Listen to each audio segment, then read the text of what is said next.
Good afternoon. Welcome to today's webinar, Food Products Litigation, Top 5 Consumer Liability Risks the Public Ignores. Even though U.S. safety standards are equivalent to the best in the world, most food contamination and product failures are the result of manufacturing operations and food safety negligence and compliance errors. In addition, as the U.S. continues to source more and more food from other countries, the liability of food companies to guarantee safe food to the American public is growing exponentially.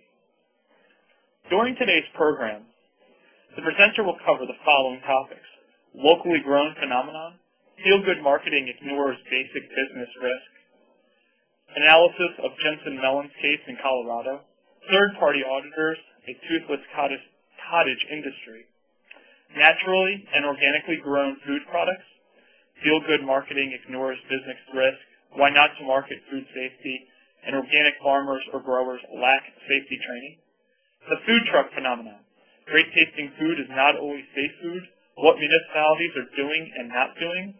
Why municipalities' budget deficits as risk. Local food manufacturing startups. Get product on store shelves, ignore food safety.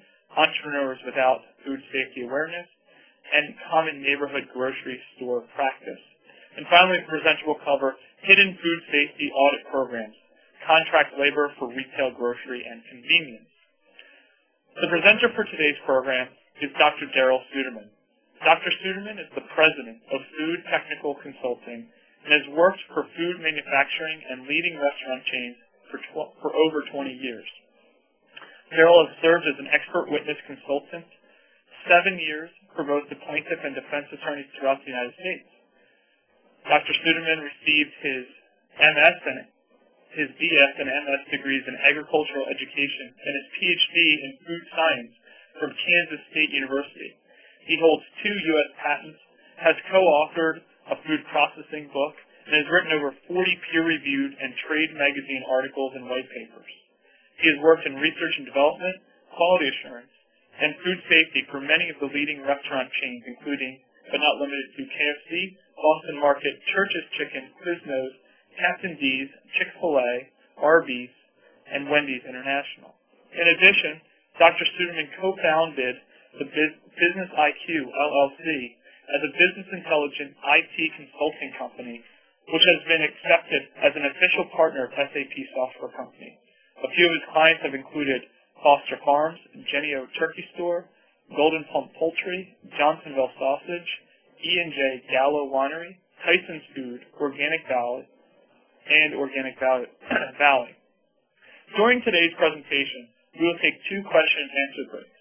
If you have a question, please use the chat or Q&A feature located on the right-hand side of the screen to submit your question, and the presenter will do his best to answer the questions in the order that they come in. We encourage all attendees to submit questions throughout the presentation. Tomorrow morning, I will send out an email with a link to an archived recording of this webinar, and we do ask that you take time to fill out the survey that will appear on your screen after today's program is over.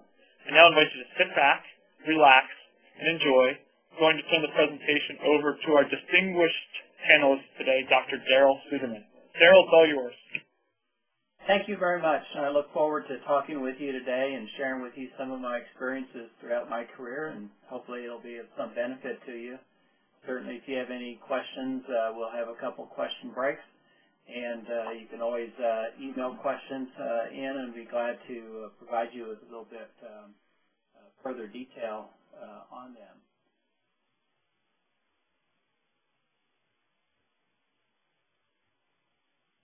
I've listed here on this slide some of the white papers and webinars that I've already participated with as a TASA organization. First white paper was back in 2010. It's entitled Protecting Food and Beverage Recipe and Process Ownership. And then last fall we had our webinar entitled Emerging Issues in Food Products Litigation. And then also had the opportunity to publish an article in Trial Lawyer magazine in September called Public Safety Liability for Mobile Food Retailers and Quick Serve Restaurants. And I think the interesting aspect of all of this is as the food industry evolves and changes, As you know, many of the regulatory compliance issues or regulations follow behind, and they're somewhat slower than we like sometimes, but it's kind of the process that it goes through.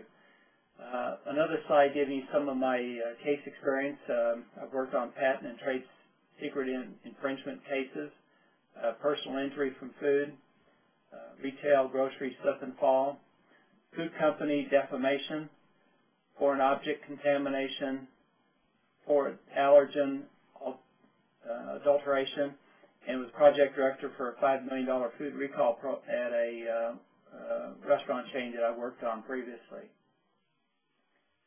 I wanted to, as Matt said, I want to try and talk about the top 5 consumer liability risk. And the first one, as he mentioned, was locally grown. Then we'll move into natural and organic grown foods, and then the food truck, and then small manufacturing startups. This is something I've been spending quite a bit of consulting time over the last couple of years. Individual people or investment groups trying to market a product idea, and many times don't have the basics understanding of where to go and how to incorporate food safety into the total development program. And then talk a little bit about some of the food safety audit programs. In each situation of these 5 major topics, I want to try and discuss also the risk as well as some of the root cause analysis, some of the liability and responsibility aspects, food safety impact, and then some risk mitigation prevention steps as well as a case study. As you know, locally grown foods are becoming very, very popular. American restaurants and retail grocers have a love affair with locally grown foods right now, primarily fresh produce, eggs, and meat. There is a perception that freshness translates into better taste, texture, and nutritional content, which carries some truth, but lacks microbial protection. Locally grown foods also lend themselves to feel-good marketing promotions that ignore the inherent business risk and capitalize on lower distribution costs. And that is something that's not spoken of, but is very, very much a factor in buying locally to cut their distribution costs. Locally grown foods have all the makings for the perfect food safety storm, in my opinion. And we had a great example of that called Jensen Melons right here in Colorado over the past year, where some 30 people lost their lives. Very, very serious. Most local farmers and growers lack the layers of food safety systems that larger corporations have, exposing them to higher risk but reducing their food safety program costs. The risks almost always are unseen. In other words, they're microbiological and potentially deadly. And most auditors, such as was an example in the Jensen Melon case, do not perform microbiological swab testing. Most third-party audits are composed of physical plant, sanitation, and quality systems. And essentially what I mean by physical plant is the inspection of the food processing plant on the exterior and then on the interior walls and kind of the layout and tracking where food moves within a plant. But you just don't see the word microbiological in there at all. And I speak from some experience because there was a period of time in my life that I did some food plant auditing as well as distribution center auditing, and it isn't all that people expect it to be. Some further description of locally grown foods is that, particularly in the organic food market, is that small farmers or growers are regulatory exempt if they sell less than $5,000 worth of food, which means there's no inspection at all on some of that food, and I can assure you that a lot of that food is getting to local restaurants and to local grocery stores. Now, had a conversation with the owner of a number of white tablecloth restaurants here in Denver, Colorado in the last couple of weeks, and him and others are definitely taking the responsibility on themselves because they can't afford not to be doing it, but there is no system of oversight for these people, and if you're selling less than 5,000, as I mentioned, you're pretty much off the hook. A lot of times these locally grown producers or growers are not prepared for product recalls. They wouldn't know where to begin if they had to. And then some of the inherent food safety risks that go along with produce in particular is that E. coli, which definitely can make people sick, can be inhaled through the irrigation water in lettuce, for example. And so you can do all the washing and chlorination on the surface of the produce that you want, but it could definitely be inside the lettuce. Most people aren't aware of that. Most retail grocers and others aren't aware of it either. Also, plants are very susceptible to bird and rodent contamination, and we'll get into some of the regulatory requirements for certification with organic grown foods. We'll see that they have a little bit more control over those foods than some of the natural foods. And then, as was pointed out in the Jensen Melon case, third-party auditors are really toothless and not accountable to anyone at the end of the day. Some of the following entities may carry liability, beginning with the farmer-grower. And most times when people in this industry talk about the farmer, they're talking about the guy that raises the meat animals and the poultry, and the grower is usually the produce. And then you have all the way up and down the food chain. You have from the farmer-grower to the food processor, to the retailer, to distributor, to the third-party auditor. The overall writing question always is, was the farm-to-fork food safety program in place? And I can assure you that many times this isn't, because my experience has shown that usually to have a good farm-to-fork food safety program in place, it involves two components. One is it involves the manual inspection aspects of it, but it also involves having some kind of electronic document management system so that information is real-time and lots are tracked through barcoding systems within the plants and everything. So it's a little bit more complicated than what a lot of people would like to think it is. Some of the ways for farmers and growers, however, to mitigate their risk would be to use auditors with a proven track record. Secondly, to implement and employ food safety training program and have regular training sessions on a monthly basis with their employees. And then third would be to implement a food microbiological detection program on both the food and the processing equipment. Because in the case of Jensen Melons, the real problem was in the processing equipment there. And then to build local, state, federal agency partnerships. And I can never underestimate the importance of this is to, and I think a lot of small organic and natural food processors, a lot of small local companies need to put in their business plan that we're going to spend X amount of hours on a monthly basis building relationships with local, state, and federal agencies. And I think it's going to pay off tremendously in the long run if they go ahead and do that. Some other ways would be to document on a regular basis all food safety programs that you've implemented, to implement the farm-to-fork tracking and tracing systems, even if they are paper versus electronic tracking, and then to seek assistance from industry trade organizations like the Produce Marketing Association, which are usually at the forefront of food safety programs.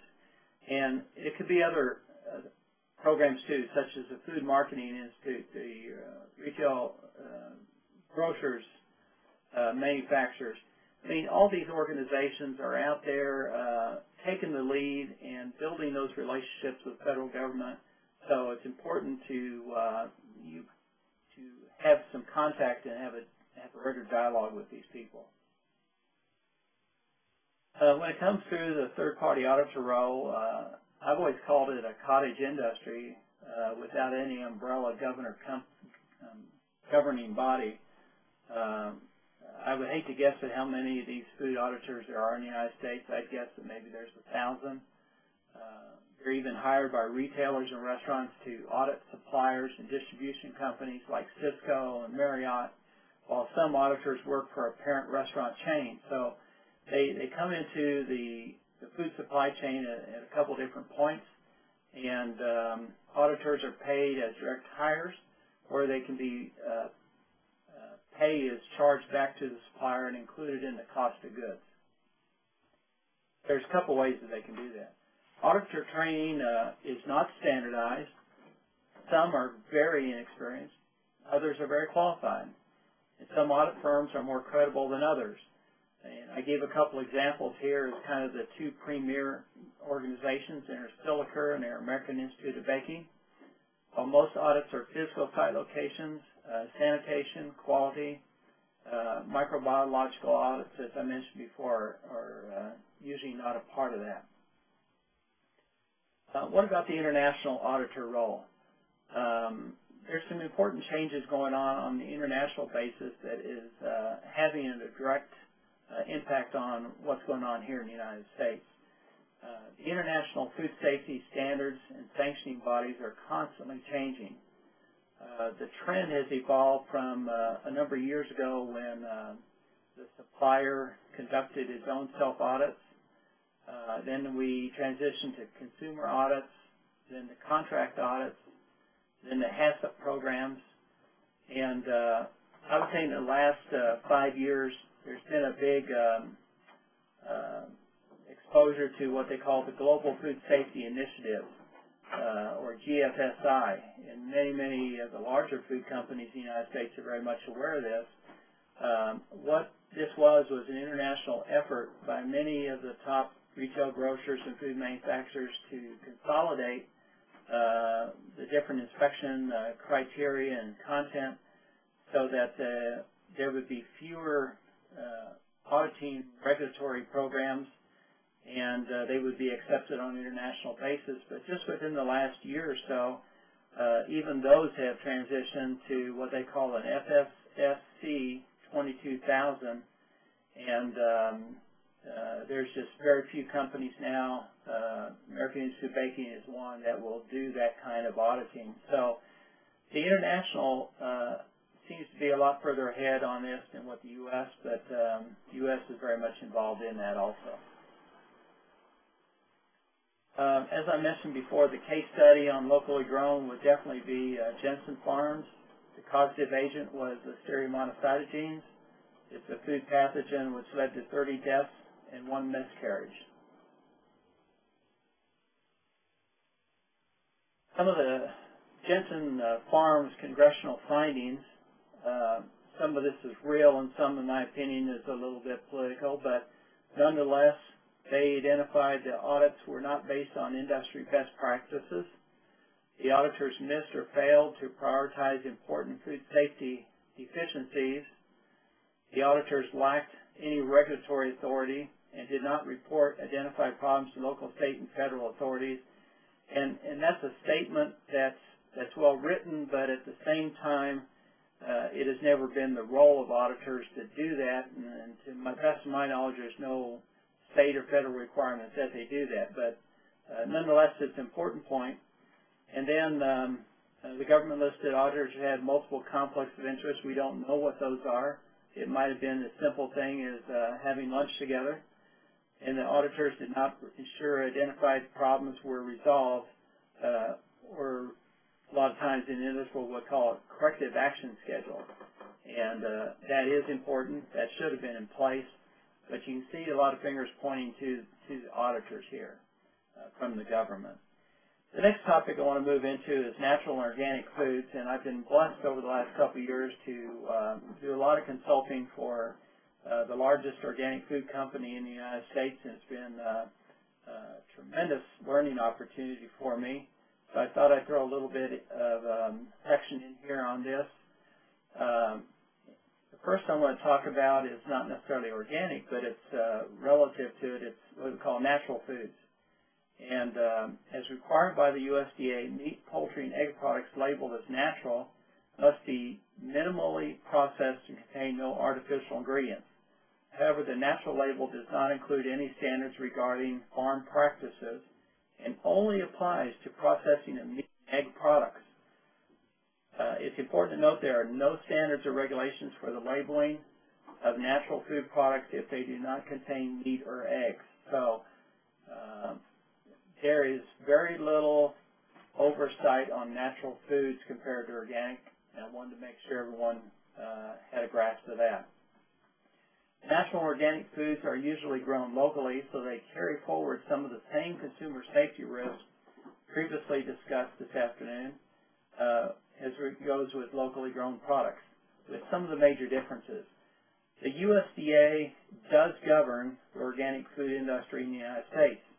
However, it's mainly a certification process and not a food safety or quality process.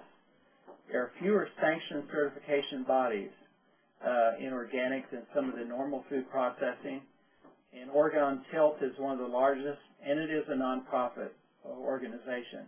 The quality standards are no different. But if anyone asks you questions, which of these natural organic foods has the greatest scrutiny and control, regulatory, it definitely is organic, and something I feel a lot more comfortable with and safer than natural foods myself. Then, give you a little bit of history here. Congress required through the 1990 Organic Foods Protection Act that the USDA develop consistent organic food standards. The OPA and NOP, which is National Organic Program regulations, required organic labeled products to originate from organically certified farmers and processors, without which a food cannot be called organic, organically grown, or organically raised. So, again, three different phrases that are very significant to the organic food industry. So keep those in mind as we kind of continue to go on here. What is organic? Well, organic is a labeling term that indicates that a food or other agricultural product has been produced through approved methods. These methods integrate cultural, biological, and mechanical practices that foster cycling of resources, promote ecological balance, conserve biodiversity, and then synthetic fertilizers, sewage sludge, irradiation, and genetic engineering may not be used, and it's specifically stated in USDA documents. When it comes to organic food certification, a product using the word organic must be certified and also state the name of the certification agency. So as opposed to auditors who are never named, in this situation, you have the right to know who is the certification agency. And a product must be at least 95% organic. Now this statement could be even shocking to some of you because I thought that organic meant 100% organic, but 5% of the ingredients in a product can be of inorganic origin, but they do have to be stated as such. The penalty for mislabeling can be a $11,000 fine per violation and inability to sell organic products for up to 5 years. Law enforcement in organic is handled by the USDA as opposed to the FDA. Farmers can use organic term if sales are greater than or less than $5,000 annually. To gain organic food certification, land must be free of prohibited substance for 36 months prior to the harvest of the very first crop. The farmer's first organic inspection during the growing season targeted for sales. Poultry must be managed organically from the second day of life, in other words, day-old chicks essentially. Other animals are managed and fed organically from the last third of gestation, such as pigs and cows. Dairy cows, on the other hand, have a 1-year prior organic production, and the annual certification cost is fairly minimal, around $400 to $1,000. Some of the other certification penalties are a product using the word organic must also state the name of the certification agent. I just mentioned that. Let's see, it must have 2 slides in it. When it comes to public safety liability, same food safety risk as locally grown occur with organic foods. The prior soil could be contaminated. Crops could still be contaminated by birds in the air and rodents on the ground. certification process may not be properly adhered to, and the same food sanitation employee and product work standards must apply. A couple other related terms that you might need to know in different cases you work on. When it comes to free range, this label indicates that the flock was provided shelter in a building, room, or area with unlimited access to food, fresh water, and continuous access to the outdoors during their production cycle.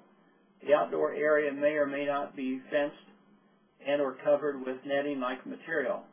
This label is regulated by the USDA. But on the other hand, you have cage-free. A lot of times you'll see either one of these terms even on menus at restaurants. But when talking about cage-free, we mean that this label indicates that the flock was able to freely roam a building, room, or enclosed area with unlimited access to food and fresh water during their cycle. When it comes to grass-fed beef, mainly, grass-fed animals receive a majority of their nutrients from grass throughout their life, while organic animals' pasture diet may be supplemented with grain. Also, USDA regulated the grass-fed label does not limit the use of antibiotics, hormones, or pesticides, probably much to your surprise. But meat products can be labeled as grass-fed organic. Another term that sometimes you might run into would be pasture-raised. In other words, due to the number of variables involved in pasture-raised agricultural systems, USDA has not developed a labeling process for this term yet.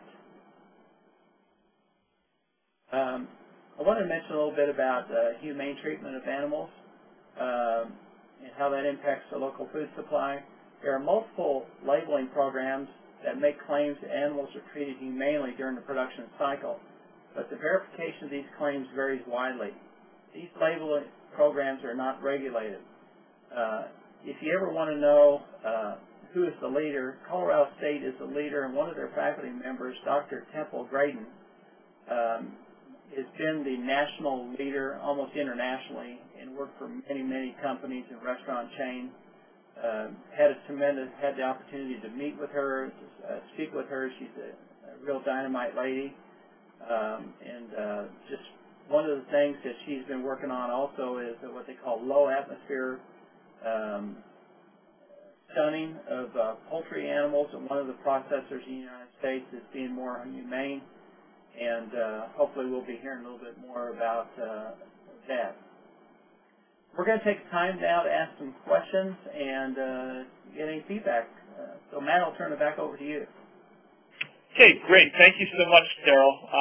We do have a couple questions that have come into the queue, and I would encourage all the attendees to use the chat feature or Q&A feature found on the right-hand side of the screen to submit their questions. Darrel, are there trade organizations or governing bodies that work with retail food industry to facilitate safer food for consumers? Yes, there are, and I can think of a couple. First of all, Grocery Manufacturing Association, or the GMA, and they were participants in trying to put together the 4th edition of the TASA program we call a Systematic Approach to Food Safety in 2006. There's also the Food Marketing Institute and the National Grocers Association. To note the bottom line, numerous holes in the system still exist. Otherwise, the Jensen Melons problem would not have occurred. Okay, thank you. You touched on a couple trends in the first part of your presentation. What industry trends or regulations do you expect in the next couple of years, especially with everything that's happening in the food industry right now? Sure. First, I envision a concerted effort to further define natural foods. Right now, the category is undefined and not regulated, and that's surprising to a lot of people. It represents an intermediate step, in my opinion, to organic foods marketing. One major restaurant chain is focusing on natural foods right now because it's less expensive and the suppliers can meet a larger volume demand. In most situations, there just isn't enough supply for, let's say, a Wendy's to go national with an organic food product. In fact, I expect to see 50% of the market as natural foods in the next 5 years. I see a lot of foods companies move in that direction for a number of reasons. Okay, we have one more in the queue, and I would encourage the attendees to send in any questions that you may have. Darrel, you talked about the inconsistencies in inspections in restaurants. You used some restaurants in Colorado as an example. What can be done to solve the current restaurant inspection inconsistency problem? I believe a significant solution is building a constructive regulatory adherence and cooperative education relationship with state, local, food safety organizations as a whole. Kind of an example of that is when I was speaking to a leading white tablecloth restaurant owner here in Denver a couple weeks ago, what he has found, or at least his opinion, is that a lot of the restaurant inspections are one of only 2 ways that a lot of municipalities are making money right now. It's a money-making program. It's just like parking fines are. And in some situations, he's had to face situations where people would, inspectors would come in, and before they would leave, they would demand that he write a $50 check or $100 check or whatever it took to clear up a inspection problem that they had noticed. And and the thing is there's a lot of pushback happening right now across the United States, because in most municipalities, such as Denver, a judge will only hear these cases once or twice a month. So what some of the restaurateurs are doing is trying to logjam the court agendas and come up with another solution. And one of the solutions that he is at least suggesting is I understand it's a revenue source for the city. So why don't you charge me a yearly fee of $1,000, $5,000, whatever it might be, and turn your inspection into a constructive inspection. Come in and say, if you see something wrong, take an educational approach and say, here's what we want to work on, and we're going to be a resource for you. And I personally agree with that approach. Be interested in knowing what some other thoughts are on that. Okay, great, Darrel. We have one final question during this first question and answer break, and then we'll move on to the presentation of content. This question comes from Linda, who asks, how can you tell if there's cross-contamination in a food with another food, such as wheat and oatmeal? That's going to be very difficult to determine. I do know that there's on some practices being put in place, and Kansas State University, where I graduated, is one of at the forefront of this, is where they have little, they look like what they call medicine tablets, such as an Advil tablet or something like that, that have barcode information on them that they're putting into trucks as they arrive at mills to process the grain, and they're using that to track it through the whole system. I do know that on that end of the supply chain, so to speak, they're doing that. But when you have a mix locally, there might be such a thing as doing some DNA testing or something like that for different plants or animals. That would be, and I have seen that done actually in meat products. But that would be my initial thoughts to that response. Okay, great. I don't see any other questions in the queue. So, Darrel, why don't we continue on with the presentation of content? Okay, that's great. The next topic that I thought I'd talk about, I spent a lot of time researching and doing some consulting is food truck liability. And I thought this would be of some interest, but it also, to me, is a great concern when it comes to food safety. Some of the risk areas in food trucks are sanitary food preparation, and I don't know what all communities and municipalities do, but here in Denver, there's a requirement that all the food preparation take place in a inspected commissary, which I think is a great step in making sure that at least the food is prepared according to proper food safety practices. Secondly, when you get into distribution and you get into the food preparation on site, two risk areas are related to temperatures, and either they need to be under 41 degrees or they need to be above 140 degrees and be maintained in that area. And then to have sanitation around the food serving areas and also have sanitary utensils.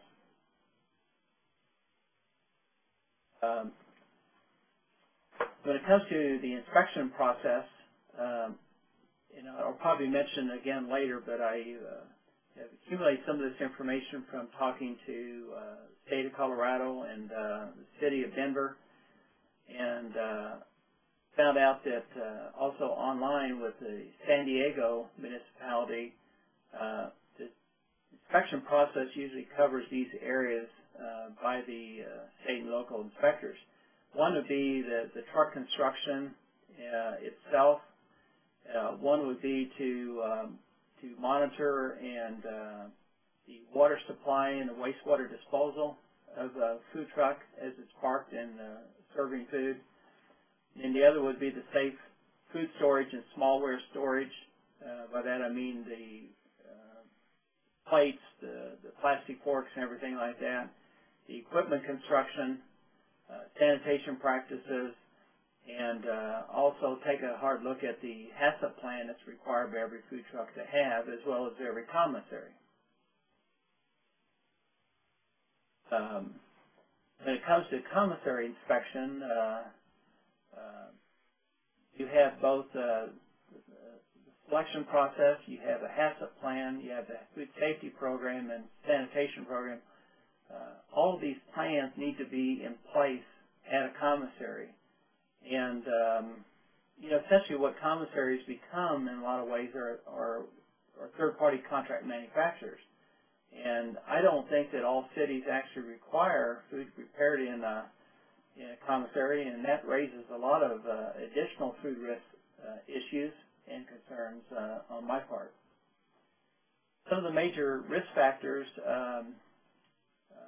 as noted by the Center for Disease Control, in food truck areas would be the improper hot and cold handling temperatures, improper cooking temperatures, dirty and contaminated utensils and equipment, poor employee health and hygiene, and fruit from unsafe sources.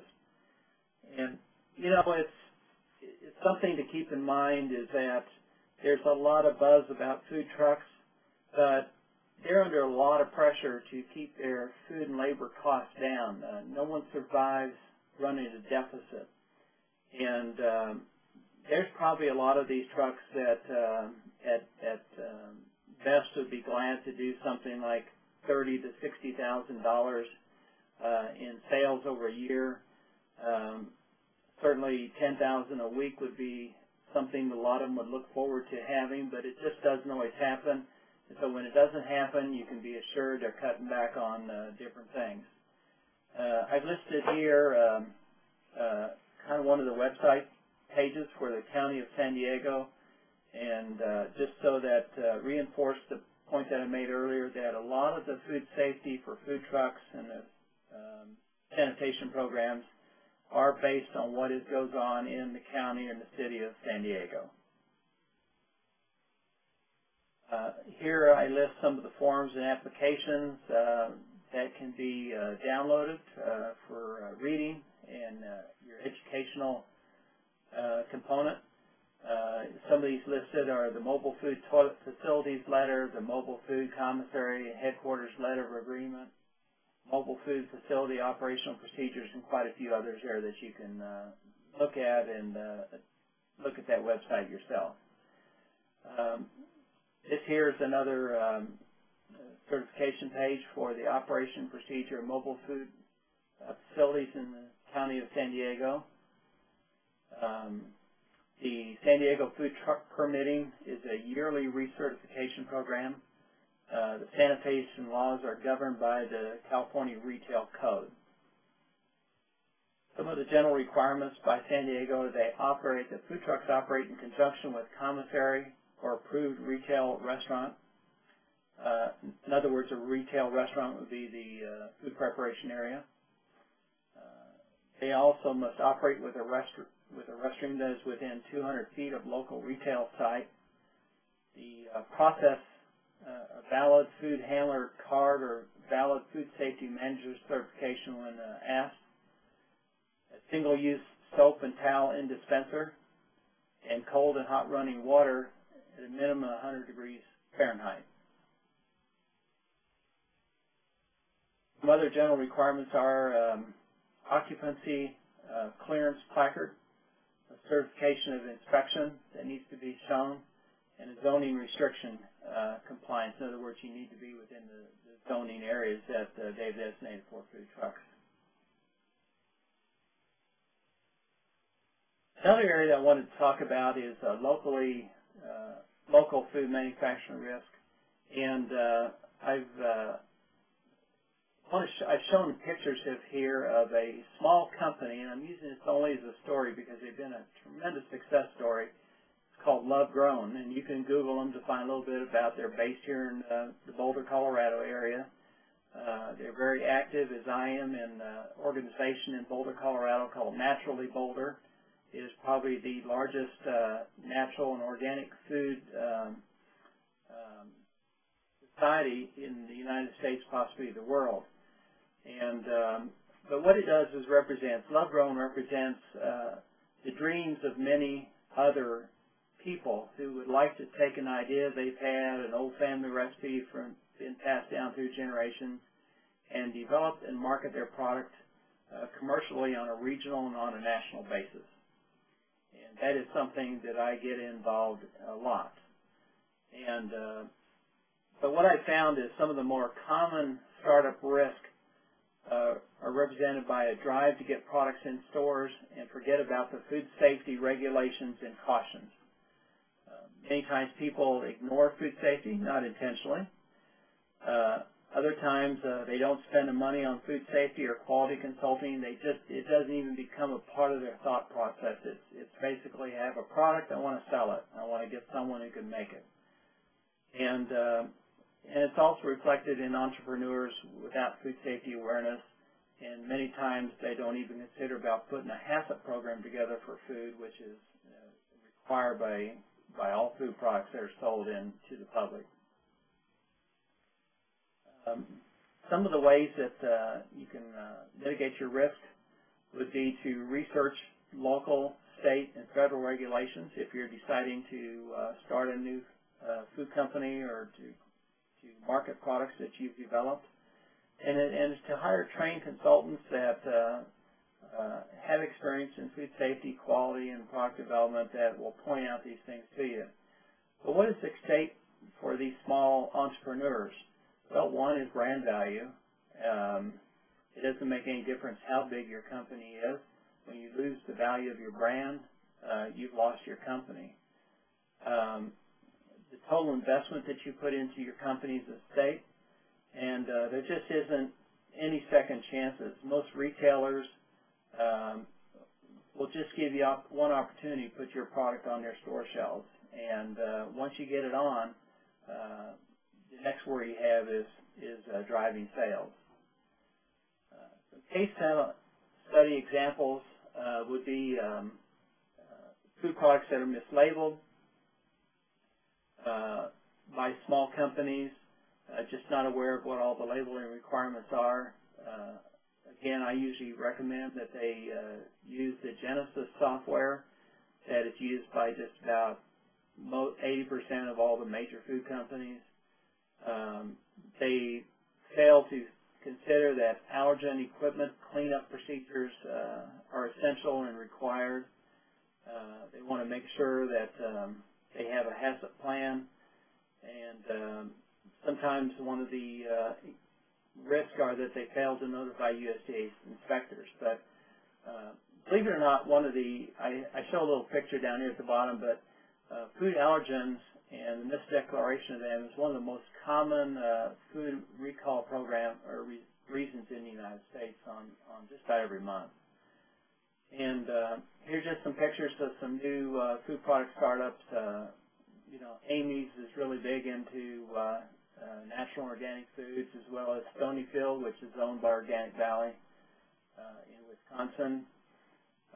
Then last thing I want to talk a little bit about food audit programs, and this picture shows what's commonly done.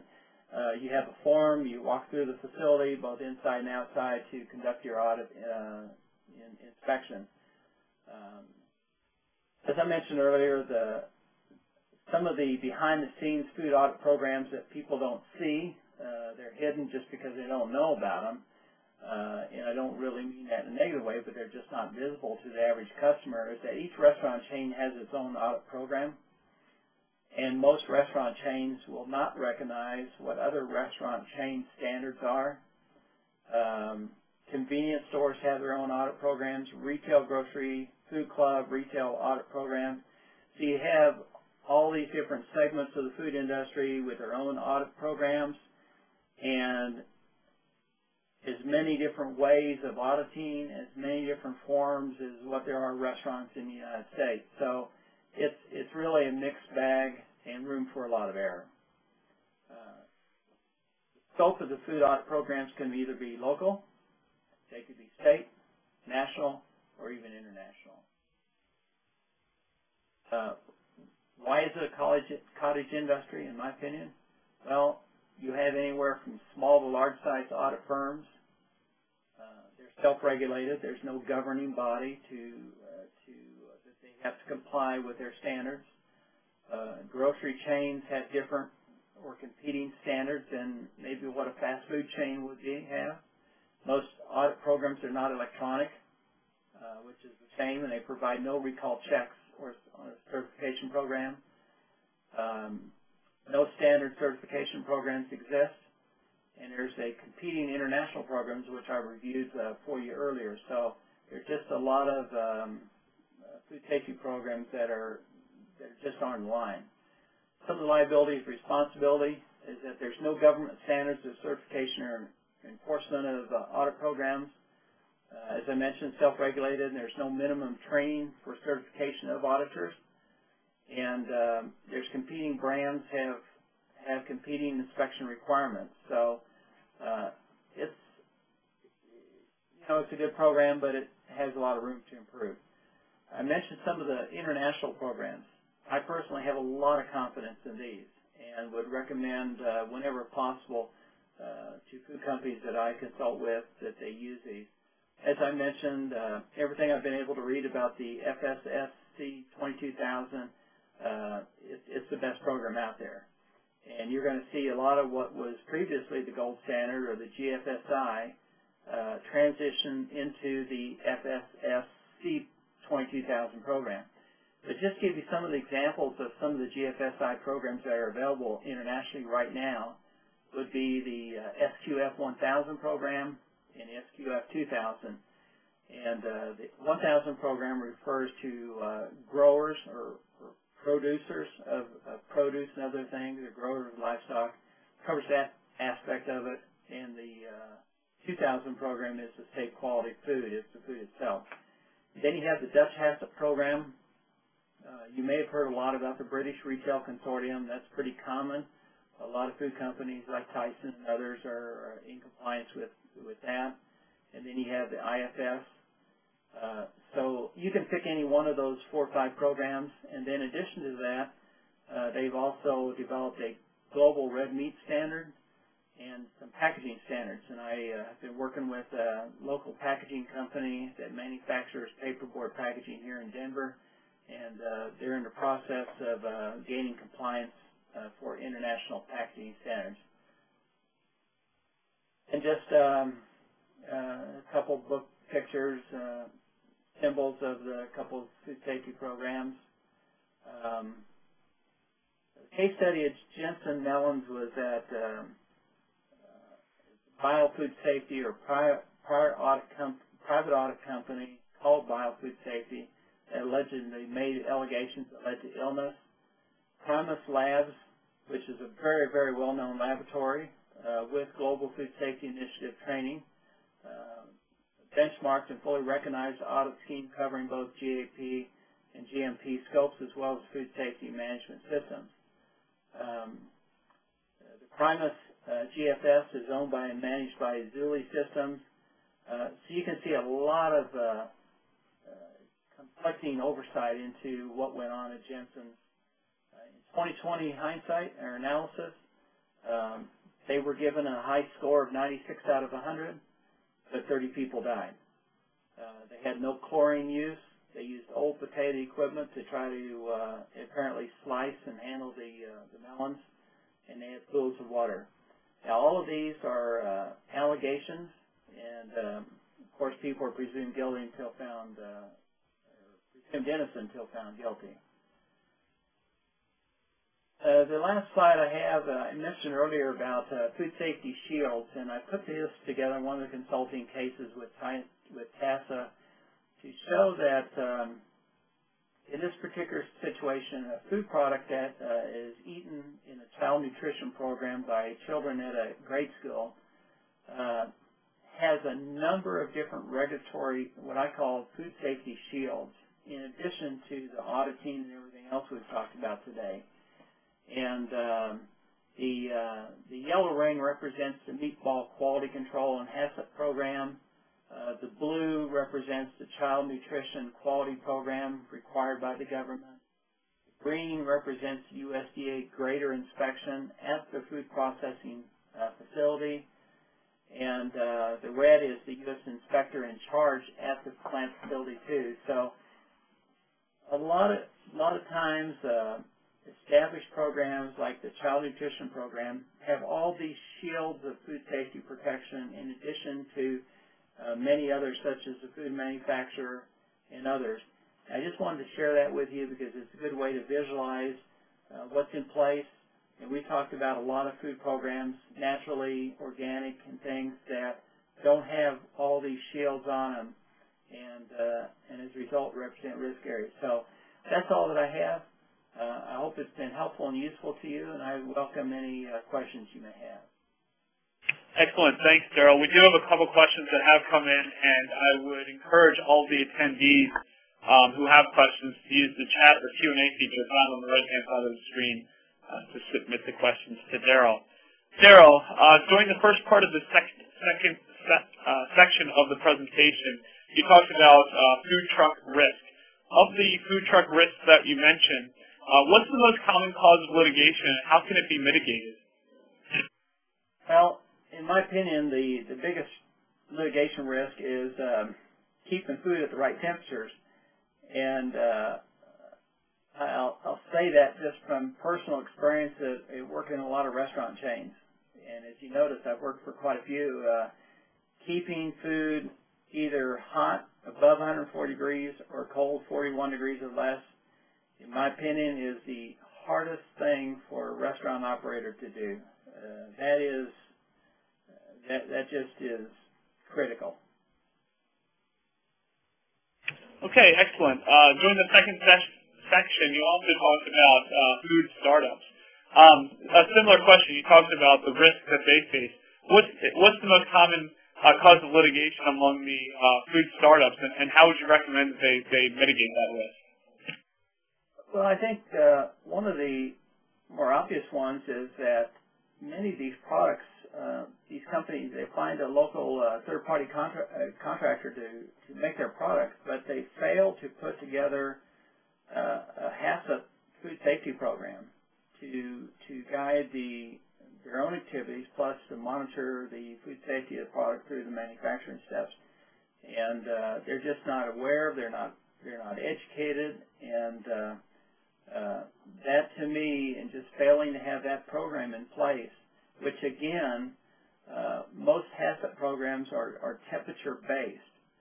And then after that, I would say it's just having a sanitation program in place so that the equipment is properly cleaned, so that you don't have contaminants or you don't have allergens that are left over, because if there's an allergen residue, it's immediate recall, no questions asked. Okay, excellent. And of the programs that you talk about, the safety, the sanitation, all these programs, is there a place where the attendees, the attorneys and paralegals and attendants can go to view the best practices of the regulations or kind of model safety and sanitation standards? I don't know of kind of one place that's one-stop shopping, but where I generally would recommend that you go to USDA websites, and they would have a Code of Federal Regulations, and this is where a lot of the governing information can be found, and what would be probably most helpful in food litigation cases. Now, there's a lot of other situations where there's interpretations of things. Can it be done this way or that way and still be in compliance? And in those situations, you need to seek out people like me that have worked in the industry that can help in those situations. Okay, great. I do not see any other questions in the queue. So, Darrel, would you like to make any concluding remarks or summarize anything? I hope this has been helpful, but I think the thing that I wanted to really raise the awareness of is that what seems to be popular in the industry, trends such as organically grown, naturally grown, small startup companies that are introducing products to the market shelves, it's just all of these and the food truck phenomenon. What the consumer is saying, hey, we really like this stuff. It's cool. It's fun. We're buying into it. Behind the scenes, there just is not the years of experience in the sanitation and the food safety programs that General Mills and Kraft Foods and Tyson Foods and all these others have done. So it's just ripe for a lot of errors. And hopefully this has been helpful to people to be at least aware of, both from a plaintiff and defense standpoint, how they can best serve their clients. Okay, excellent. Thank you so much, Darrel. And I'd like to wrap up this afternoon's program by saying thank you to Darrel for putting all this information together in one place. I hope that everyone in attendance learned a great deal from it. If you'd like to speak with Dr. Suderman about a case, you can contact us here at TASA. Our number is 800-523-2319, or you can respond to the follow-up email that will be sent to you at 3:30 p.m. Eastern Time. It'll be sent from my email account, and you can just respond to it, and the email will come to me. As I mentioned during the introduction, we will be sending out a link to the archived recording of this webinar tomorrow morning. In that message, I will include a copy of the PowerPoint presentation that was used during today's program. The archived recording of this program, as well as the archived recording of all of our previous webinars, can be found on the TASA website. Visit tasanet.com and click the Knowledge Center tab that's found at the top of the page. That will take you to all of our webinars. Our next client-focused webinar, Railroad Grade Crossing Accidents, will take place on February 28th at 2 p.m. Eastern Time. And if you have any questions or comments, we do take everybody's comments under consideration, and it helps us to put together better programs. Please feel free to send me an email at any time. My email address is on the screen, mhyde@tasanet.com. With that, I will end today's program, and I look forward to seeing you at future TASA events. Thank you so much.